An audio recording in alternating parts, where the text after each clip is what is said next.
മരുഭൂമിയിലെ കാറ്റുപോലെ സ്വപ്നങ്ങൾ ഹൃദയത്തിൽ നിറച്ചൊരു യുവാവ്.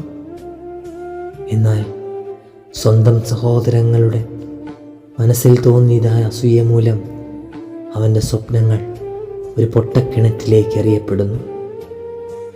കുഴിയുടെ ഇരുളിമയിൽ നിന്ന് അവൻ്റെ സ്വപ്നങ്ങൾ വീണ്ടും ഒരു തടവറയിലേക്ക്, അടിമത്തത്തിൻ്റെ അനുഭവത്തിലേക്ക്, നിശബ്ദതയിലേക്ക് വീണ്ടും വീണ്ടും ചെന്നെത്തുകയാണ്.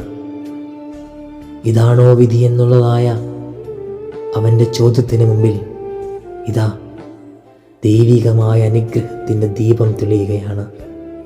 കുഴിയുടെ ഇരുളിമയിലും തടവറയുടെ കല്ല് ചുവരുകൾക്കിടയിലും അവൻ്റെ ഉള്ളിൽ അണയാത്തതായ ദീപം കാലം കഴിഞ്ഞപ്പോൾ ദൈവത്തിൻ്റെ കൈകൾ ആ തടവറയുടെ വാതിൽ തന്നെ തുറക്കുവാൻ തക്ക വിധത്തിലാക്കി മാറ്റുന്നു. ഒരു തടവുകാരനെ ഈജിപ്തിൻ്റെ രക്ഷകനാക്കി മാറ്റുന്നതായ അത്ഭുതകരമായൊരു കാഴ്ച. ജോസഫ് ഈ നോമ്പിൻ്റെ കാലങ്ങളിൽ നമ്മോട് പറയുന്നതായൊരു കഥയുണ്ട്. മനുഷ്യർ വഞ്ചനയുടെ കുഴിയൊരുക്കിയാലും ദൈവം അതിനെ അനുഗ്രഹത്തിൻ്റെ പടിയാക്കി മാറ്റും. ഈ തപസ്സിൻ്റെ യാത്രയിൽ വേദനയിൽ വിശ്വാസം നഷ്ടപ്പെടുത്താതെ, കാത്തിരിപ്പിൽ പ്രത്യാശ നഷ്ടപ്പെടുത്താതെ നമുക്ക് നമ്മുടെ യാത്ര തുടരാം. ദൈവം അനുഗ്രഹിക്കട്ടെ.